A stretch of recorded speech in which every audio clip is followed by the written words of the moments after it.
السلام علیکم۔ کعبہ کی چابی۔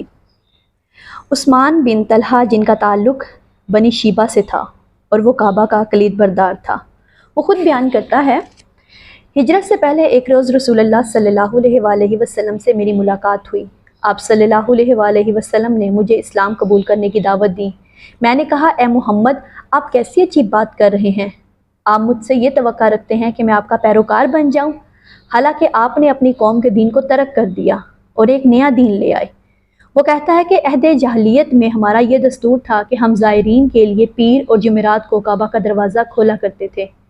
ایک دفعہ رسول اللہ صلی اللہ علیہ وآلہ وسلم تشریف لائے تاکہ دوسرے لوگوں کے ساتھ کعبہ میں داخل ہوں۔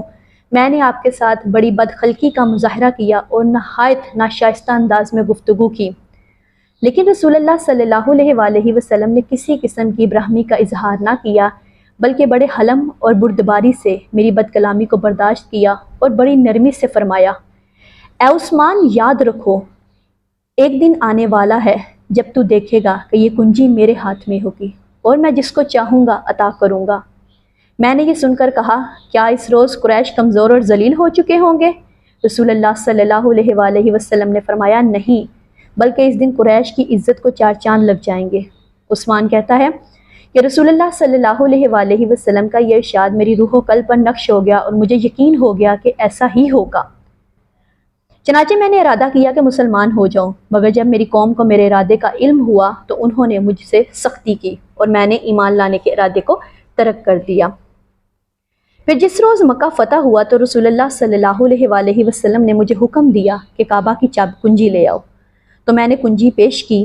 نبی اکرم صلی اللہ علیہ وآلہ وسلم نے فرمایا، اے عثمان، کیا تمہیں وہ دن یاد ہے جب ہجرت سے پہلے میں نے تمہیں کہا تھا، اے عثمان، یاد رکھو، ایک دن آنے والا ہے جب تو دیکھے گا کہ یہ کنجی میرے ہاتھ میں ہوگی اور میں جس کو چاہوں گا عطا کروں گا۔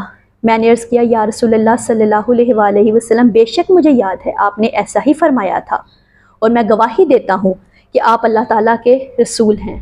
یہ سن کر رسول اللہ صلی اللہ علیہ وآلہ وسلم نے فرمایا، آج انتقام لینے کا دن نہیں بلکہ نیکی اور حسن اخلاق کا دن ہے، اور کعبہ کی چابی مجھے دے دی اور مجھے چابی دیتے ہوئے یہ فرمایا، یہ چابی لے لو اور میں یہ چابی تمہیں ابد تک کے لیے دے رہا ہوں۔ جو شخص تم سے یہ چابی چھینے گا وہ ظالم ہوگا۔ 14 صدیاں گزر گئی ہیں، 1400 سال گزر گئے، ابھی تک کعبہ کی چابی حضرت عثمان کی نسل میں ہے اور یقیناً قیامت تک ان کی نسل میں ہی باقی رہے گی۔ یہ نبی اکرم صلی اللہ علیہ وآلہ وسلم کا زندہ معجزہ ہے اور حضرت عثمان کی سخت کلامی کے باوجود آپ کے احسان اور حسن اخلاق کا بے نظیر نمونہ ہے۔ جزاک اللہ۔